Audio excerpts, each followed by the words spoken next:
Nós estamos estudando com os homens o livro A Vida que Vence, de Watchman Nee. E uma das coisas que Deus está trabalhando comigo é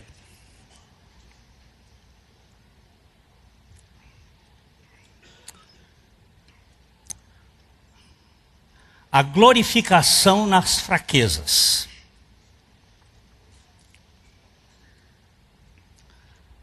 O mundo, ele vive pela glória do sucesso. Mas a contracultura do Evangelho trabalha no avesso da história. Paulo foi beneficiado. Parece-me que foi o único cara que teve a condição de chegar até o terceiro céu. Mas para que ele não se exaltasse com a grandeza das revelações, Deus providenciou um espinho na carne, um mensageiro de Satanás para lhe esbofetear, a fim de que ele não se exaltasse. Por que você diz que foi Deus que providenciou?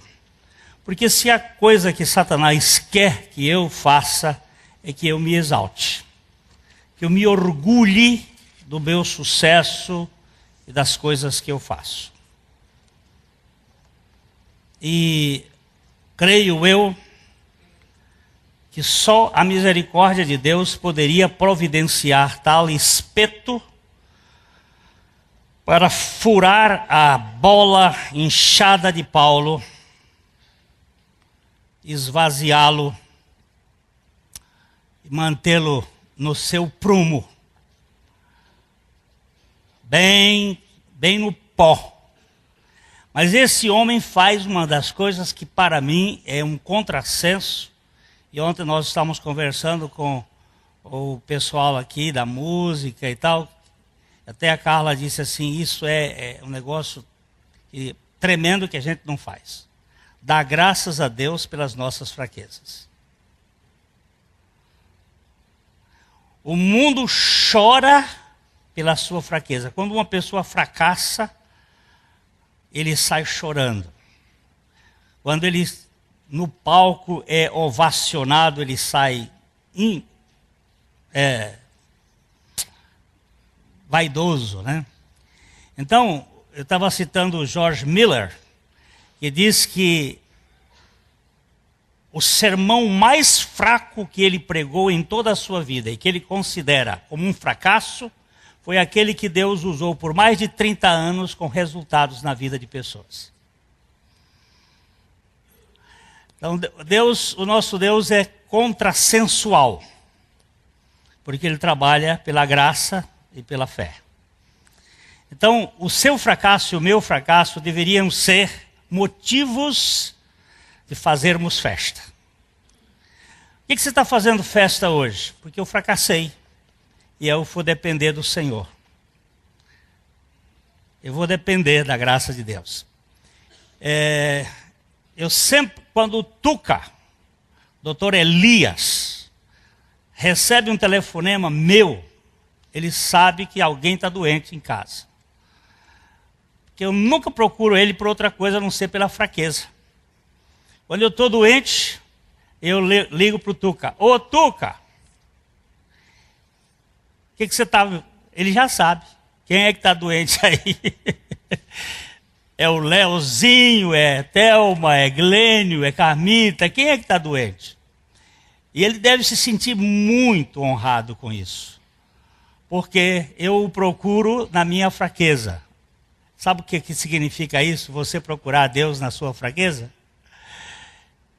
É você dizer, eu não tenho força, Senhor. Por isso que oração é a coisa mais difícil do mundo.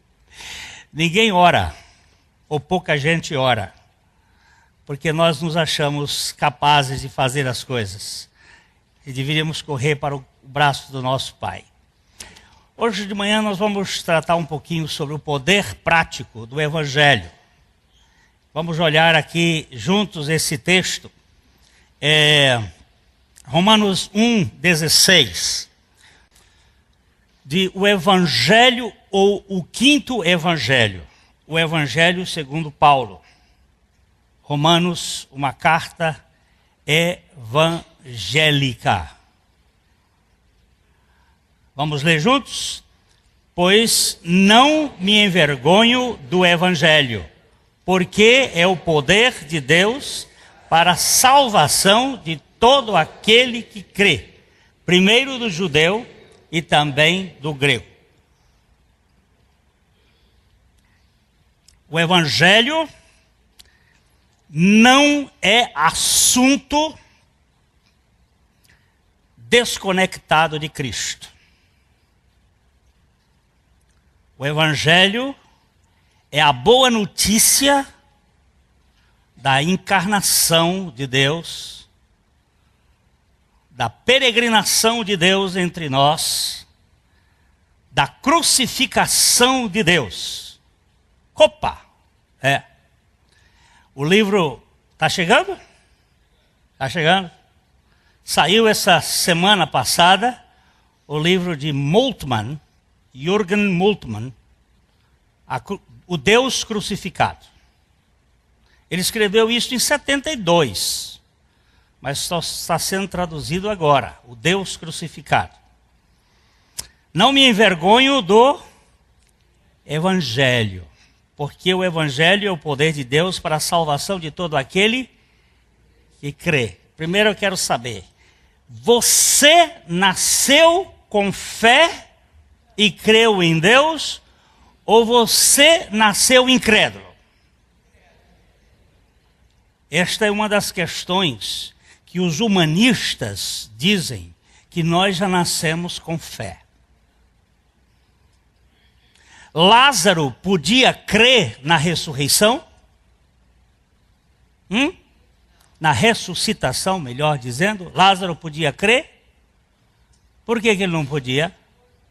Porque ele estava morto. E nós nascemos como espiritualmente? Mortos em delitos e pecados. Do ponto de vista de Deus, nenhuma pessoa pode crer. As crianças nascem ímpias. Alienam-se os ímpios desde a madre, andam errado desde que nasceram proferindo mentiras e têm peçonha de víboras debaixo das suas línguas. Salmos 58, versos 3 e 4. Todo nenenzinho que nasce nesse mundo nasce ímpio. E eu posso enfiar religião goela dentro dele e formar um hipócrita. Ou eu posso pregar a palavra de Deus e a palavra de Deus vai gerar fé. Porque a fé vem pelo ouvir e o ouvir. Olha, cuidado, porque nós temos algumas traduções que dizem o ouvir da palavra de Deus. Mas o que está no original é o ouvir a palavra de Cristo. Porque Jesus é o autor e o executivo da fé. Consumador da fé. No Velho Testamento não tinha fé? Tinha. Porque no Velho Testamento tem a manifestação de Cristo. E toda fé vem através de Javé Elohim. E Javé Elohim é Cristo, que depois se tornou Jesus. Cristo é a natureza divina. Jesus é a natureza humana. As duas encarnadas nos tornam a possibilidade do Deus homem Cristo Jesus. Cristo Jesus, que vai assim até a cruz. Na cruz ele morre como o último Adão e ressuscita como o segundo homem. O segundo homem é do céu. É Jesus Cristo. Cristo Jesus, Jesus Cristo. Jesus Cristo é homem, Deus. Cristo Jesus é Deus, homem. O autor da nossa fé é Jesus. Leia a Bíblia com cuidado e veja os nomes, porque as naturezas estão falando especificamente de missões em cada um. Mas quando eu fui crucificado com Cristo. Por isso, Jürgen Moltmann vai dizer o Deus crucificado.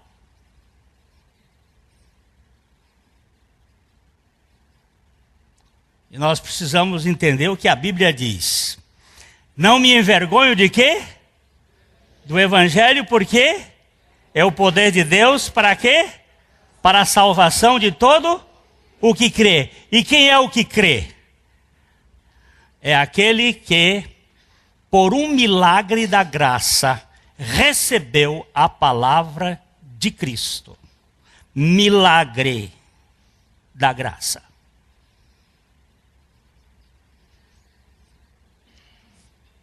É um milagre uma pessoa crer.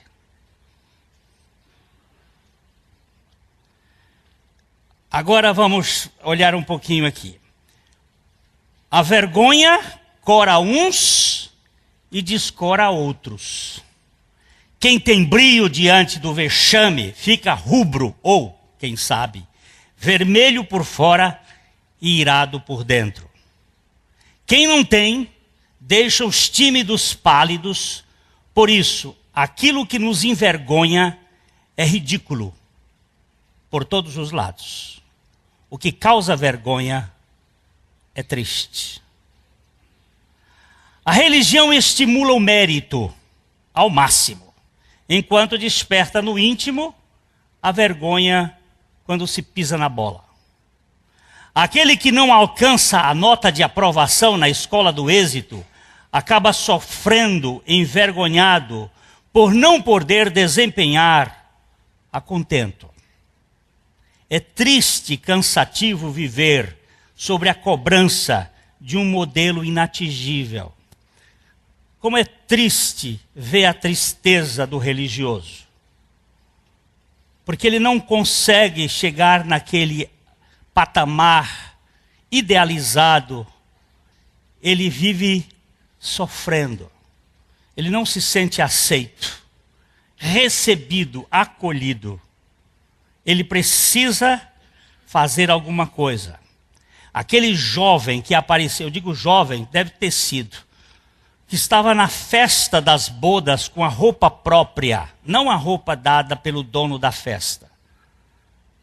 E o dono da festa chegou e disse: quem é esse cara que está com roupa fora da roupa festival que eu dei? Tira ele da festa. Às vezes nós queremos ser originais, como Caim, que quis ser original e veio com seus próprios méritos. Deus não aceitou a oferta de Caim, porque a oferta de Caim saía do sacrifício. Era uma oferta do muque, do esforço. É aquilo que a religião propõe. E quando você não consegue alcançar, você é envergonhado.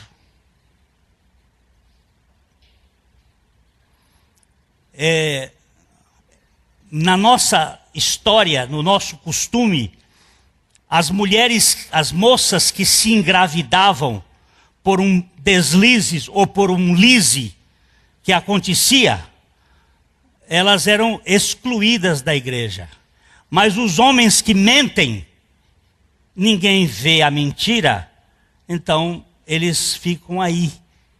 Aqueles que contam potoca, ficam por aí, muito bem, obrigado. Porque nós só julgamos pela aparência.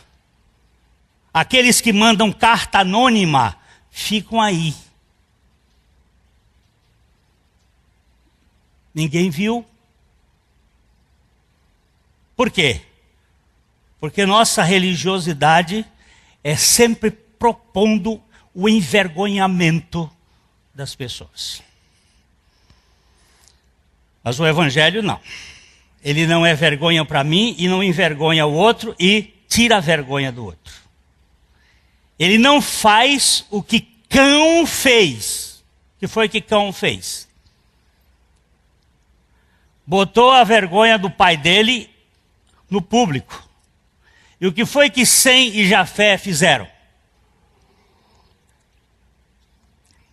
Foram de ré, com uma capa, e não encobriram, eles cobriram. Encobrir é fazer de conta que não existe. Cobrir é dizer assim, a sua dívida é minha, eu pago. Espírito da graça. A vergonha também financia a hipocrisia pelos bastidores. As máscaras que usamos no dia a dia servem para esconder as cicatrizes da alma ou a nossa falta de aceitação. Usamos disfarces para não mostrar aquilo que nos desabona. Você conhece a minha vida? Você sabe quem eu sou de fato? Mas eu não me revelo a você, porque você não vai me aceitar. Eu me revelo àquele que me aceita, ao Deus de toda a graça, porque este não me expõe ao ridículo e à vergonha. Nunca ele vai fazer isso. Por que a igreja não é um lugar de terapia? Porque se vier a fraqueza aparecer, eu vou ser um dos primeiros a levar a podridão para os outros. Enquanto que o Evangelho, ele vai tratar a ferida podre e cuidar dela. Aquele homem foi pescar e a raia deu-lhe uma pancada na perna. E ele me disse, eu nunca passei uma dor tão grande na minha vida. E formou uma bicheira, uma ferida. Assim, quando eu cheguei lá no Mato Grosso, a perna dele, e ele já tinha andado por tudo quanto era médico naquela região de Campo Grande, e aquela bicheirona estava lá. Eu disse, já experimentou passar mel de abelha nesse negócio aí? Você tem diabetes? Ele disse, não. Já experimentou passar mel de abelha nesse negócio aí? Porque eu já vi dizer que açúcar mata como é que chama aquelas bichas? As bactérias. Elas fazem uma hidrólise ali, arrebentam. Experimenta passar mel de abelha. E vim embora. Quando foi em janeiro, ele chegou aqui, levantou a perna e disse assim, sarou. Digo, engraçado, ficou boa, né, César? Ficou, sarou. Foi só o mel de abelha. Não vão agora se passar por conta, não. Aquilo foi eu não posso fazer isso, que é contra a medicina. Né? Mas aquilo foi na hora. Eu estou dizendo, passar uma coisa suave, doce, amorosa, cuidar aquela ferida. Alguém diz assim, não, passa mertiolate. Dói, arde.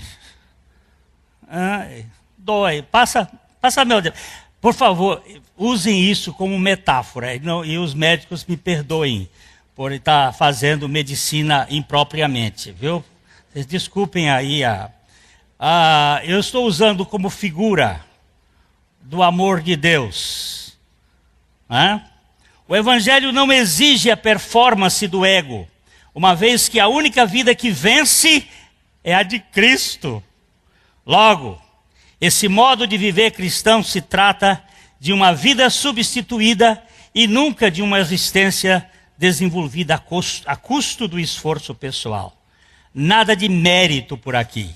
Era um domingo à noite, terminávamos de pregar e sobe um cidadão nessa plataforma, agarra-se comigo e grita no meu ouvido: para mim não tem jeito. Não tem jeito. E chora. Para que as pessoas não vissem o choro dele, eu quis me desvencilhar dele para entrar na escada, descer a escada abaixo. Mas ele não se desvencilhava, ele estava agarrado, trancado, seguro. E nós tivemos que descer os dois de banda aqui. E descemos até lá embaixo e ele ficou grudado. E ele disse: eu sou podre, eu sou nojento, eu sou hipócrita, eu sou sórdido, você sabe que eu sou.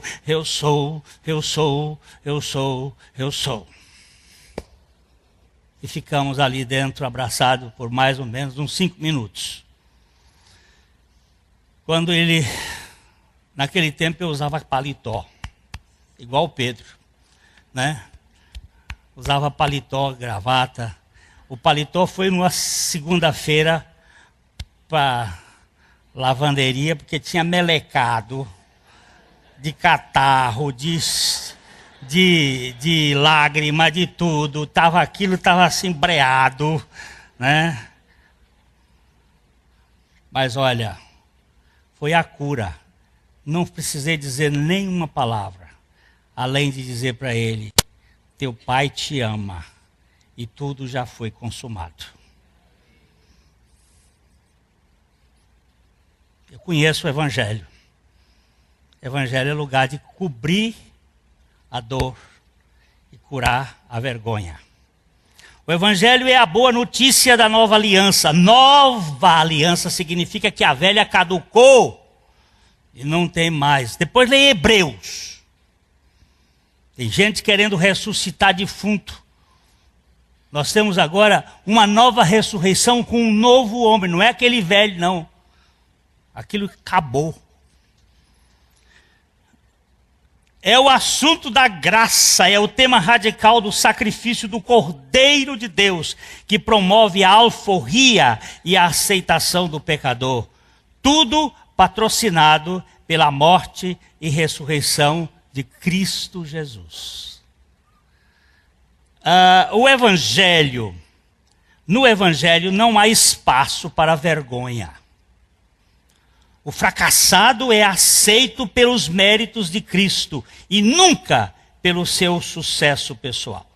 O falido teve a sua conta paga de modo cabal, bem como o débito perdoado de uma vez para sempre. A sua dívida não só foi quitada, como a sua responsabilidade por pagá-la ficou sem efeito. No reino da graça não há prestações a pagar, nem serviço de proteção ao crédito. É CEPROC?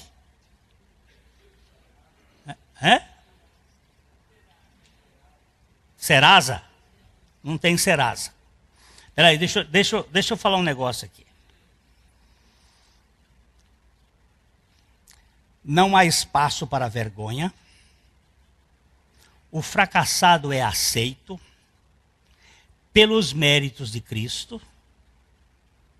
O falido tem a sua conta paga e o débito perdoado.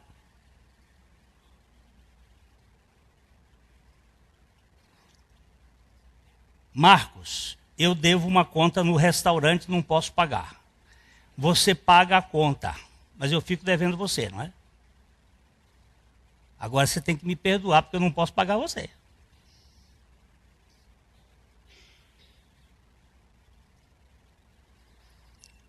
Cristo não só pagou a conta, como ele virou para o pai dele e disse: perdoa-lhes. A conta está paga, mas eles também não vão poder me pagar e estão perdoados. Dá para fazer festa, minha filha?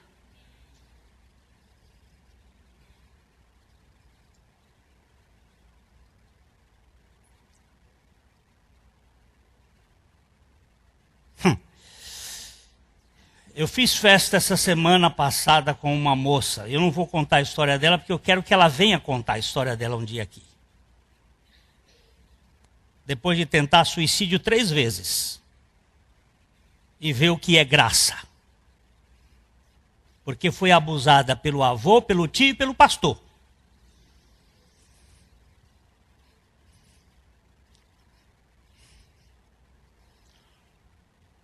O Evangelho aborda a libertação do devedor pecaminoso através da sua morte e ressurreição juntamente com Cristo. Não só Cristo morreu, mas eu também morri com Cristo.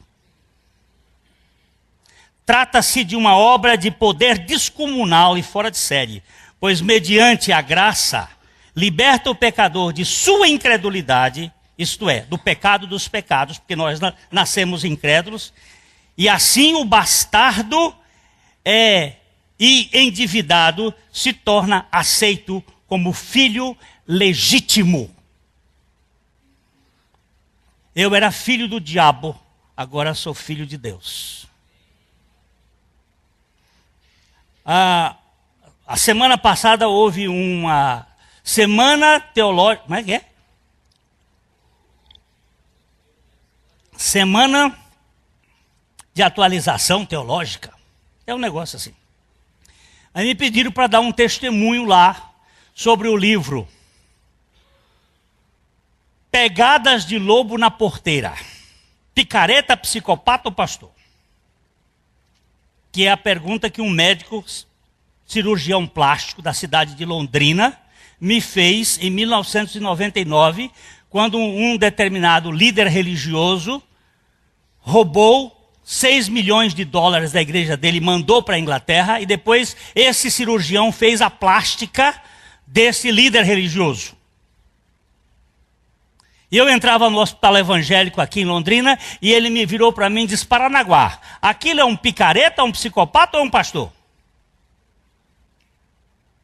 E nós fomos tentar responder essa pergunta, e o ano passado esse livro foi publicado, esse ano, em janeiro, ele foi publicado. E foram me pedir para fazer uma exposição do livro nesse encontro teológico, Semana Teológica. Eu fui falar um pouquinho sobre o livro. Aí me pediram a Silvaninha, que é a secretária daqui da igreja. Cadê a Silvana? Está aqui? Não está. Silvana, pede o pastor para mandar o currículo dele.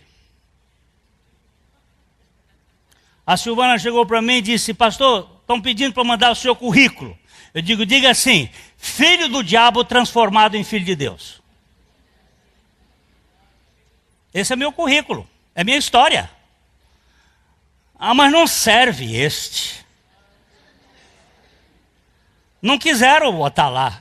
Aí veio o cara e disse assim: não, mas tem que dizer. Que título, meu amigo? Eu não compro na bolsa de valores. Não tenho título nenhum. Para com besteira. Você está achando que filho de Deus é pouca coisa? Nós queremos prestígio, honra, botar no peito uma medalha. Qual é a medalha? O apóstolo Paulo vê no Evangelho o poder de Deus. Para ele, esse poder se cristaliza na mensagem da cruz, que ele cita aqui, que nós vamos ler juntos em 1 Coríntios 1, 18. Certamente, a palavra da cruz é loucura para os que se perdem, mas para nós que somos salvos, o poder de Deus. Onde é que está o poder de Deus? Nessa palavra da cruz. É loucura, não é loucura? É loucura. Não é loucura, Carlinha? Eu perguntei para Carlinha ontem: você lava o prato para o Marcos ou para a glória de Deus? Ela diz: é para o Marcos. Ela foi sincera. Eu digo: é assim que nós estamos vivendo. A gente faz para os outros, não é para a glória de Deus. A gente faz para eles nos apreciarem. E ela virou e disse assim: isso aqui é loucura mesmo. Evangelho é loucura. Você está lavando o pé de alguém para ser visto? Não, é para a glória de Deus. Mesmo que ninguém veja. Aliás, você estava muito bonita no jornal essa semana, hein?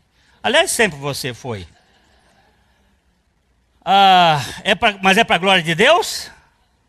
Vai lá. Vai lá. A salvação do pecador incrédulo é mediante a fé. E esta fé é um milagre da graça por meio da vida e obra de Cristo Jesus.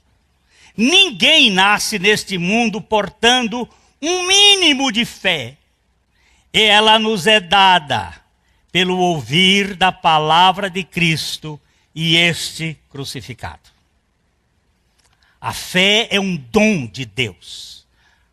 Pela graça sois salvos, por meio da fé. E isto não vem de vós, é dom de Deus. Não vem das obras, para que ninguém se glorie. Então, nós estávamos discutindo com os pastores lá no nosso grupo que a gente está procurando afinação e convergência numa concordância de um só propósito. Ter 7 pastores, cada um com culturas diferentes, para a gente afinar, leva tempo. Mas estamos buscando isso. O que não vem de vós é dom de Deus? Alguns dizem, o que não vem de vós é dom de Deus, é a fé. Outros dizem, é a graça. Mas tanto a graça como a fé são dons de Deus. Tudo é dom de Deus. Que tens tu que não tenhas recebido? A única coisa que você e eu podemos oferecer a Deus, que não é dom dele, que não foi dado por ele, são os nossos pecados. A sua inteligência é dom de Deus. A maior concentração de ogivas celestiais, nucleares não, celestiais, na Terra, ou o arsenal das dinamites divinas, encontra-se na obra da cruz. Nunca houve maior poder de Deus entre os homens do que o poder da renúncia de Cristo diante da encarnação e da morte. Gente, você ir para um lugar de importância e depois você descer para um lugar de ostracismo,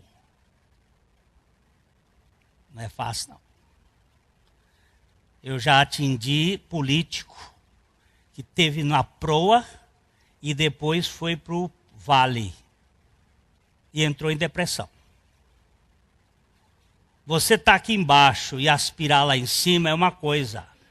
Agora você está lá em cima e descer e ficar lá no... e fazer festa quando você não tem nada, é milagre. É milagre. Aquele que teve todo o poder para criar o universo e que tinha toda a capacidade na terra para resistir àqueles que o levaram à cruz e não o fez porque estava investido de um poder. É porque estava investido de um poder muito maior do que a preservação da sua identidade. Olha, eu penso assim, Deus, o Pai, o Filho e o Espírito Santo, os três decidem criar o universo. Tudo foi criado pelo poder da sua palavra. E disse, e as coisas apareceram. Para conceitos teológicos nossos, nós dizemos que Deus é onipotente. Tem todo o poder. Agora, este Deus onipotente decide virar criatura. Então ele se encolheu. A Bíblia chama isso de kenosis, esvaziamento. Ele se encolheu, até entrar num óvulo de uma mulher. Ficou microscópico, invisível, a olho nu. Ali ele cresce durante 9 meses na dependência de uma mulher. Ali ele é parido e vive na dependência do seio da sua mãe. E por 30 anos ele vive num ostracismo total. Depois ele começa a manifestar e é rejeitado pelo seu povo. E é crucificado. E quando ele passa aquela hora lá no Getsemane, onde ele chora, lágrima, suor e sangue, que ele se rende à vontade do Pai, e vai ser humilhado, porque antes ele se humilhou, agora ele vai ser humilhado. Uma coisa é você se humilhar, outra coisa é você ser humilhado. E quando ele foi humilhado, ele cuspiram na cara, ele esbofetearam, ele bateram com uma vara na cabeça, ele puseram uma coroa de espinho. Este Deus Todo-Poderoso, contido dentro de um homem e submisso à vontade do Pai, você quer dizer que existe mais poder do que isto? Um menino de 7 anos de idade, depois de me ver falar isto lá em Campina Grande, ele virou e disse assim: se fosse comigo eu estourava o crânio deles tudinho. O menino de 7 anos entendeu que era uma coisa impossível. Se fosse comigo, eu estourava eles. Eu digo, é por isso que você não pode ser Deus. Nem você, nem eu. Temos que ser esvaziados.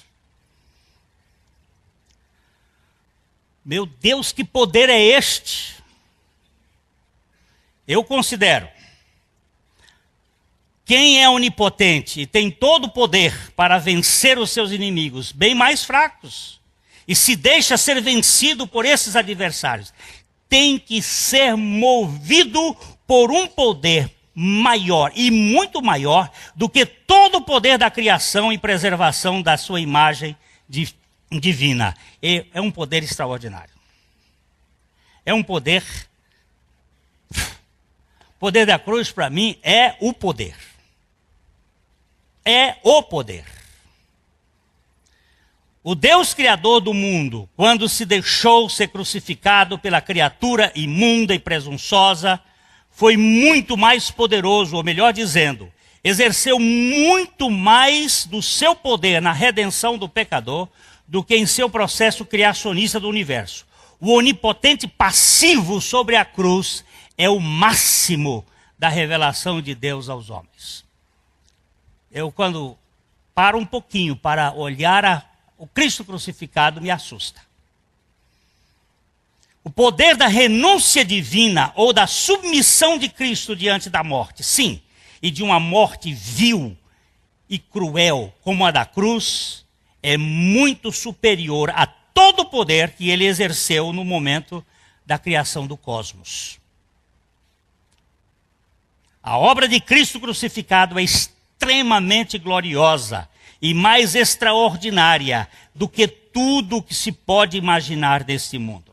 Nenhum poder pode ser maior do que aquele exercido por Deus ao ser humilhado para salvar o indigno pecador, acionado e determinado por um amor incondicional. Eu não te quero, Jesus, eu não te quero, mas eu te quero. Mas eu não te quero, mas eu te quero. Eu te detesto, mas eu te amo. Ele não está brincando disso, não. No casamento que nós fizemos, participamos agora lá na Turquia, um homem que estava no auditório chegou para mim e disse assim: eu sou ateu, mas fiquei impressionado com o que você acabou de dizer aqui do amor. Eu digo, a primeira coisa que eu quero dizer é que é mentira que você é ateu. Eu só quero dizer que você quer tomar o lugar de Deus na sua vida. Mas Deus te ama loucamente. Você quer se autodirigir, mas Deus te ama. Ele segurou minha mão por algum tempo e depois afrouxou a mão e saiu. Deixa Deus trabalhar nele. Foi por isso que o apóstolo Paulo considerou a obra da cruz como sendo o poder de Deus por excelência. Embora os gregos, em sua sabedoria, a considerem uma loucura, e os judeus, em busca de sinais e espetáculos, a vejam como um escândalo. Loucura e escândalo. Doidura e tropeço. Mas é o poder de Deus. Contudo, esta loucura total de nossa teomania e esse tropeço incoerente por causa de nosso esnobismo religioso é, na verdade, a maior fortaleza divina aqui na terra. Vamos ler juntos 1 Coríntios 1, 25. Porque a loucura de Deus é mais sábia do que os homens, e a fraqueza de Deus é mais forte do que os homens. O Francisco era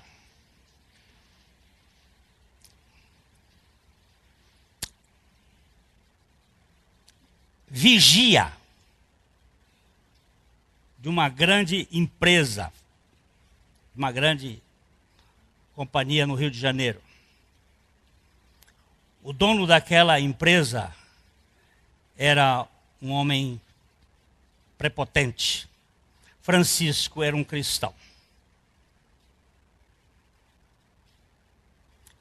Um dia ele olhou para o Francisco e disse assim: você não consegue fazer o que eu faço.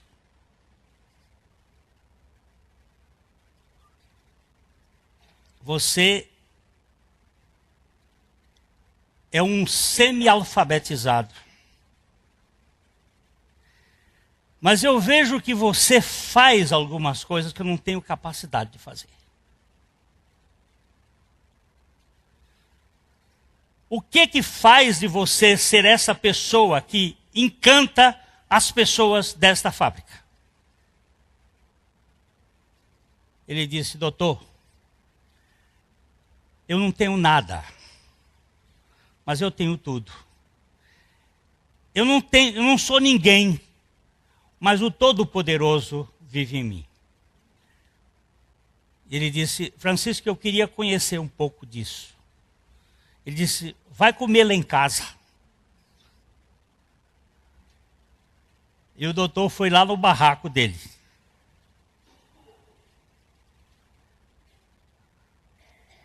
A história termina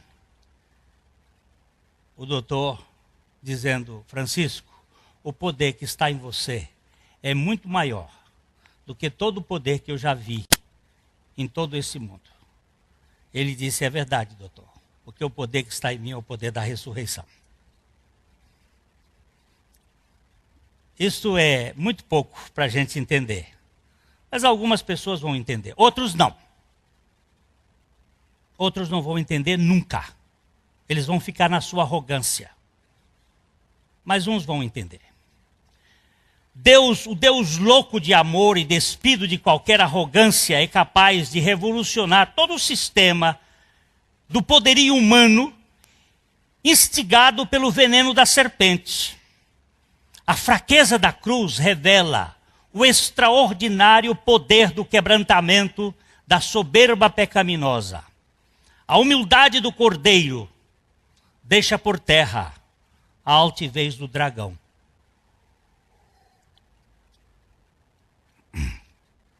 Os filmes modernos, os filmes que as crianças veem, é sempre o filme de um dragão, de umas feras saindo fogo pelo nariz, explodindo tudo quanto é coisa. Eu nunca vi um filme de um cordeiro, a não ser os filmes que são feitos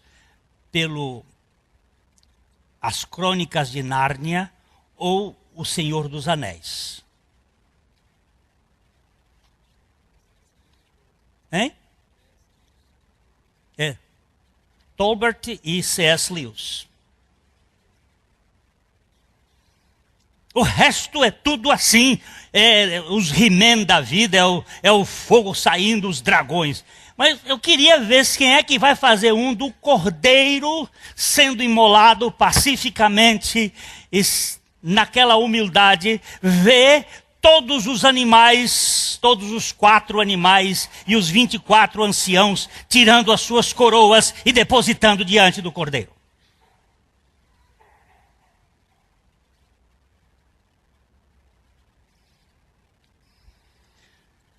Nada pode ser mais poderoso neste mundo de ostentações humanas do que a astenia.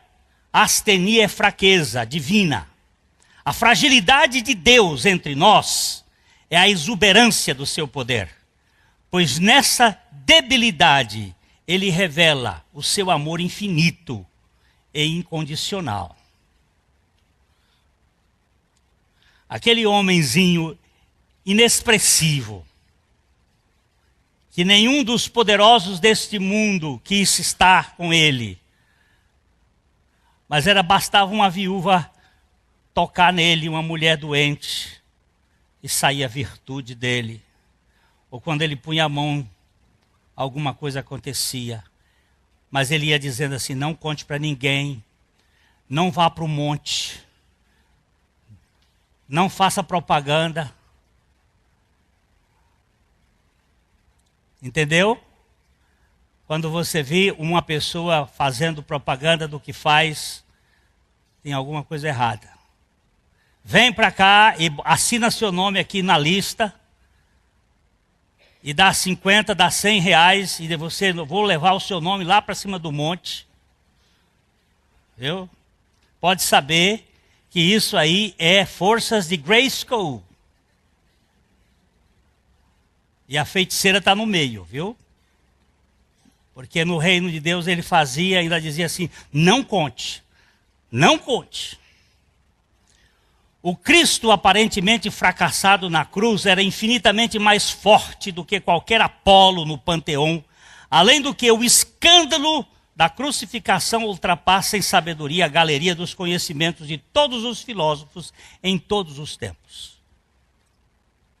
Nessa cena dantesca de horror inconcebível e fraqueza invisível, reside uma sabedoria ímpar e um poder inigualável, que transforma, pela graça suficiente do Cordeiro, o incrédulo, indigno e ímpio pecador em filho legítimo de Abba. Filho amado do papai. A mensagem de Paulo se resume nestas palavras de 1 Coríntios 2:2. Porque decidi nada saber entre vós, senão a Jesus Cristo e este crucificado. Por que esta decisão tão absurda? Por que fazer um doutorado num tema insignificante perante a academia do saber global? Por quê?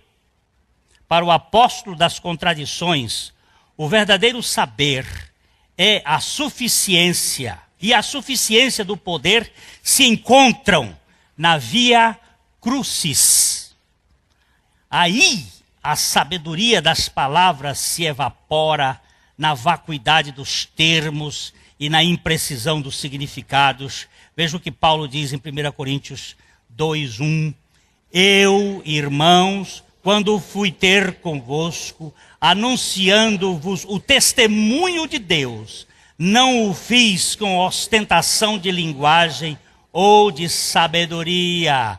A cruz fala por si só, é o discurso dos discursos. E Paulo tinha muito que falar. Se há um homem que era sábio, era Paulo.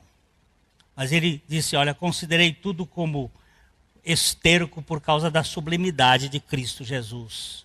E desse assunto, dessa loucura, dessa coisa absurda. Nós estávamos reunidos com os pastores essa semana aqui, quando o pastor Paulo Bornelli, passando aqui na cidade, quis dar um abraço em nós.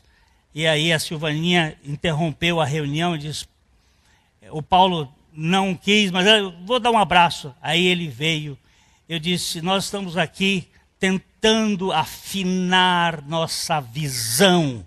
A visão desta igreja é conhecer a Cristo crucificado e fazê-lo conhecido em todo lugar por meio da graça. Nós estamos sempre batendo nisto, vivendo para a glória de Deus, para a unidade do corpo de Cristo, para a edificação dos irmãos, para a salvação dos perdidos e para o servir à sociedade.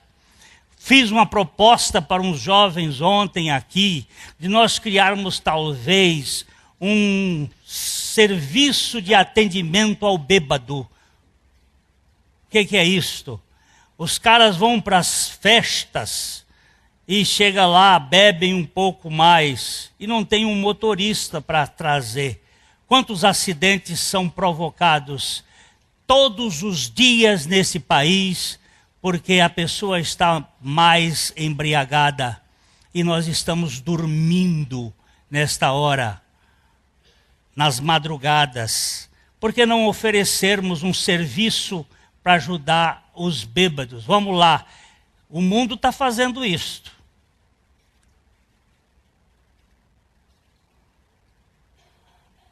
Vamos juntar uns 10 ou 12 de plantão, porque quando você sai da festa e tomou mais do que umas doses, você não está podendo dirigir.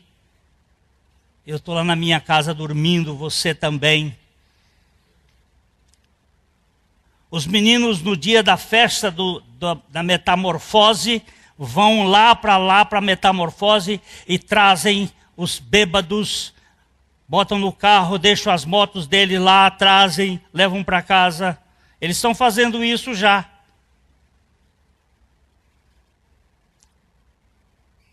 Um dos moços da nossa igreja aqui lutou com o cara que queria dirigir bêbado na moto.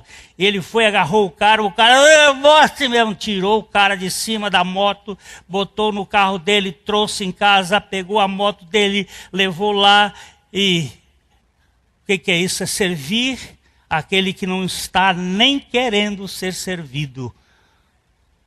Mas quem foi que disse que a obra de Deus é para aquele que quer? É também para aquele que não quer. O poder do Evangelho não se encontra nos milagres, nem na exatidão hermenêutica, mesmo que estes possam ter alguma importância. Mas o poder do Evangelho reside no no escândalo da cruz e na loucura da pregação de Cristo crucificado. Minha esposa estava ouvindo uma mensagem essa semana aí de um pastor na televisão, e de repente o pastor estava dizendo que os milagres de Jesus serviram para gerar fé. Mentira! Vendo os milagres que ele fizera, Jesus não confiou no coração deles, porque sabia o que era a natureza humana. Milagre não gera fé, milagre constata fato. Milagre é científico, é comprovação. Fé é pela palavra. A fé é mediante a palavra. Maria creu na palavra de Deus e ficou grávida pela palavra. Por isso ela é chamada de bem-aventurada. Mas ela não é mãe de Deus. Ela é mãe de Jesus. Deus não tem mãe.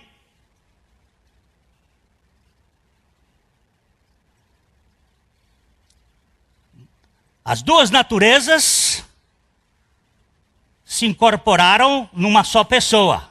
Mas Deus não tem mãe.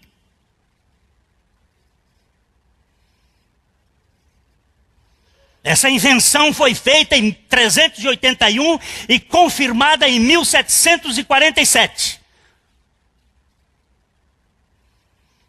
Mas ela não é bíblica. E essa semana eu já sofri.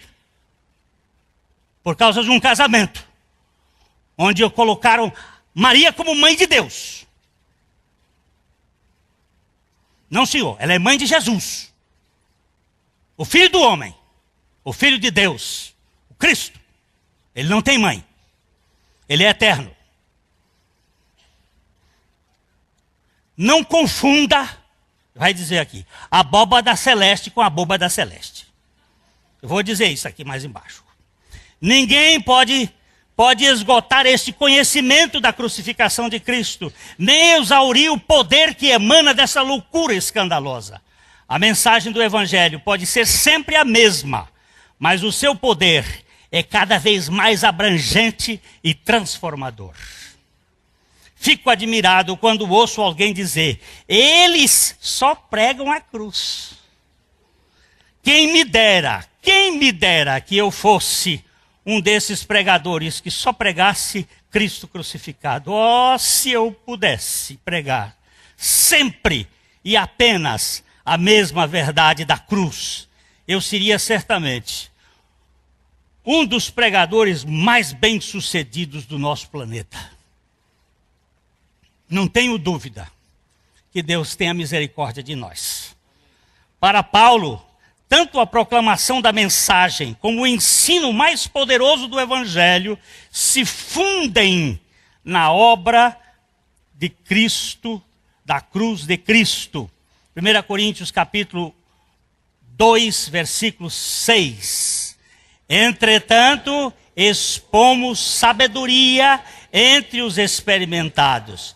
Não, porém, a sabedoria deste século, nem dos poderosos desta época, que se reduzem a nada. Quando Paulo falou no capítulo 2 que ele expôs a sabedoria entre os experimentados, eu fui verificar qual era a sabedoria que Paulo foi falar para os experimentados. Comecei a catucar o texto e descobri que era a cruz. Porque se os poderosos deste mundo tivessem descoberto, não teriam crucificado o Senhor da glória. Essa é a sabedoria. A sabedoria do Cristo crucificado. Então, não só o keruxon ton logon, lembra-se? Não só o pregue a palavra da cruz, mas também o didaskalos. E o ensino tem que ser o ensino da cruz.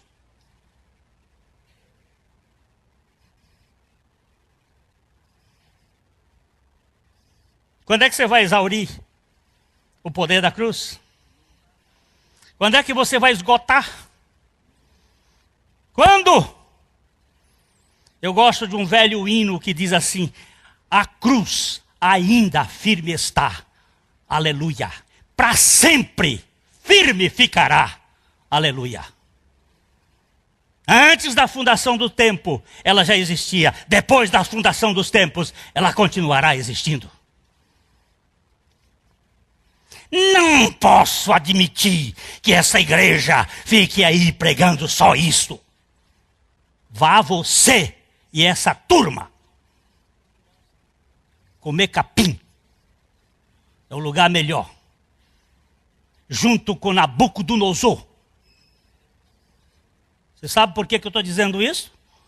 Porque Nabucodonosor, quando resolveu querer ser Deus,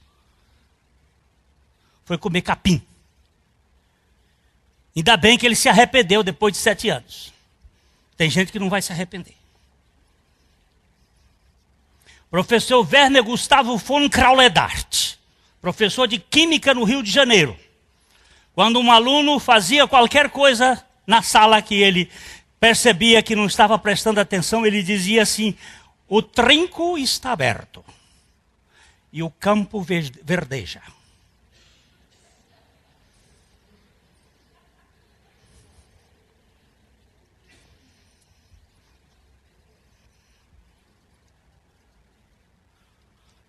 Vamos traduzir isso em latim. Vis aute sunt incipientiae moris, e lauten virgem in parce. Depois você vai traduzir. Isso é porque os eruditos que estão me ouvindo pela internet, eles fazem algumas críticas ególatras. Não há... Você sabe que a internet tem de tudo, né? Tem daqueles que recebem e tem daqueles que querem fazer espezinhação da obra da cruz. Mas ela é loucura mesmo. Ela é doidura. Mas é doidura que salva. Não há assunto mais profundo, meu irmão, poderoso e relevante do que a mensagem do Evangelho focalizado na morte e ressurreição de Cristo e em nossa morte e ressurreição com Cristo. Nada é mais poderoso do que o milagre da libertação do nosso ego egoísta, egocêntrico e ególatra. Mas aqui é como quem cava poço. Enquanto não chegarmos ao lençol d'água, não conhecemos na prática a realidade que nos satisfaz. Muitos até têm um saber intelectual do assunto, mas lhes falta a experiência. Uma coisa é saber, outra bem diferente é crer. E considerar-se morto para o pecado e vivo para Deus em Cristo Jesus. Eu sei que já passou do horário, mas eu vou contar uma historinha aqui e vou falar mais um pouco. Conforme dizia o professor Werner, a porta está aberta. Há uns anos atrás, nós temos uma propriedade no Piauí e precisávamos fazer um poço. E o meu sobrinho disse: tio, tem um técnico do sistema de investigação de solo do estado do Piauí que está vindo aqui e nós vamos fazer uma consulta. Tá bom. O senhor foi lá, examinou o terreno e disse assim: olha, o terreno onde vocês devem fazer o poço é aqui. Uma semana depois aparece um irmão da igreja Assembleia de Deus, de uma cidade que fica ali próximo do Piauí, dizendo o seguinte: eu tive um sonho e que o pastor queria fazer um poço. Eu tenho poderes de radioestesia, eu já loquei vários poços aqui e eu queria oferecer para achar o lugar do poço do pastor. O meu sobrinho me liga e diz: tio, estou aqui no impasse. Eu tenho um técnico que disse que é num lugar. E tem um irmãozinho que apareceu aqui dizendo que teve um sonho e que Deus mandou ele fazer esse negócio. Com quem eu fico? Com o irmãozinho. Ele não sabia, ele não me conhecia, ele morava lá em Avelino Lopes, nunca viu falar de mim. Esse sonho deve ter alguma coisa. O homem pegou aquela vareta e saiu num lugar a 500 metros do lugar que o técnico ficou. E agora ele chega e diz: tio, onde eu faço? No lugar que o irmão marcou. Só que cavar poço custa dinheiro. E se não der água, é dinheiro perdido. Cavaram 100 metros, não deu 1 metro de água. Tio, quem faz? Cava mais. Cavaram 3 metros. 3, eu ia dizer 3 é a mão do Lula que faz 3 assim. 3 do Lula assim. 3 metros. Sabe quanto deu? 14 mil litros hora. É o poço mais produtivo da região. Foi Deus que deu. Mas se ficasse nos 100 metros, não ia descobrir que tem água profunda. Mas 3, só 3, o veio d'água estava ali embaixo.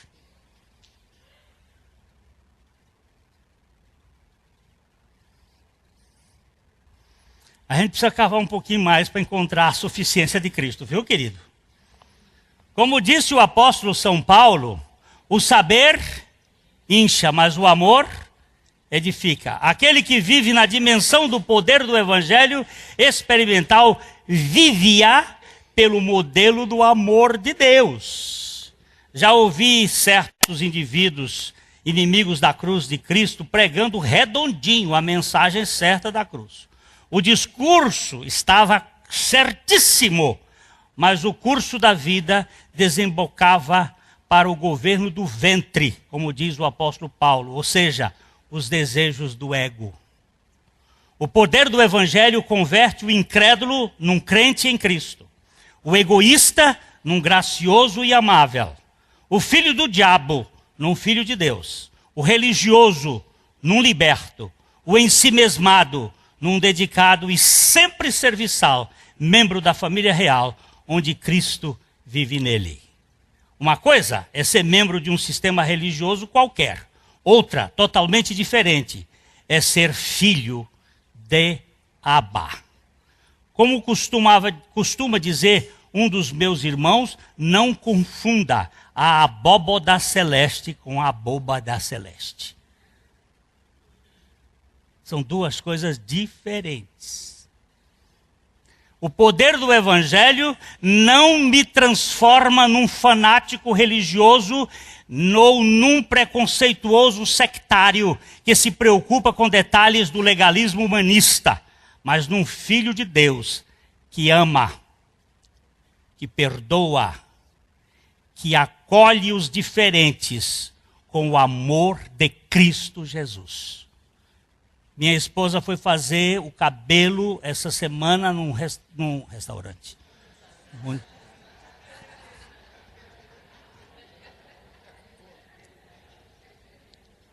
Estou com fome, Pedro, estou com fome. Num cabeleireiro. O cabeleireiro, ele frequentou aqui a nossa igreja. E ele chegou um dia bêbado. E nós o acolhemos. E beijamos, como se beija qualquer um que Deus mandou saudar com o ósculo santo. E ele falou para ela assim: eu fui acolhido naquela comunidade. Eu fui aceito. Lá eu encontrei afeto. Eu sei que às vezes aqui na nossa igreja nós somos criticados por sermos frios.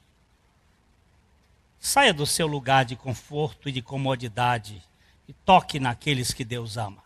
Mas Glenn, eu nem sei quem é o membro da igreja, toque sem saber mesmo. Toque nele que Deus sabe. O poder do evangelho não me transforma assim. O poder do evangelho nos salva de nós mesmos, de nosso egoísmo desenfreado, e nos transforma em expressões da vida de Cristo vivendo em nós. Mas tudo isso, meus amados e queridos irmãos, unicamente pela graça, aleluia, aleluia, aleluia, e amém, porque Deus ama a gente. Ama a gente. Ama a gente fedida, ama a gente suja, ama a gente de todo jeito. E agora nós vamos para esse momento precioso, lembrar que aquela morte dele foi compartilhada, que ele tinha um amor louco, louco, louco por gente que morreu levando no seu corpo os nossos pecados, todos. Não é, Lucimar? Todos, os seus, os meus, todos, levando ali, nos levando a morrer com ele, para que nós não sejamos mais nada. A mensagem que você acabou de assistir faz parte do Ministério de Comunicação Palavra da Cruz. Temos um grande acervo de estudos bíblicos em áudio e vídeo. Distribuímos também, gratuitamente, o jornal mensal Palavra da Cruz. Entre em contato conosco pelo fone fax 0 operadora 43 3322 3037 ou pelo e-mail com@palavradacruz.com.br. Visite-nos também pelo site www.palavradacruz.com.br. Graça e paz.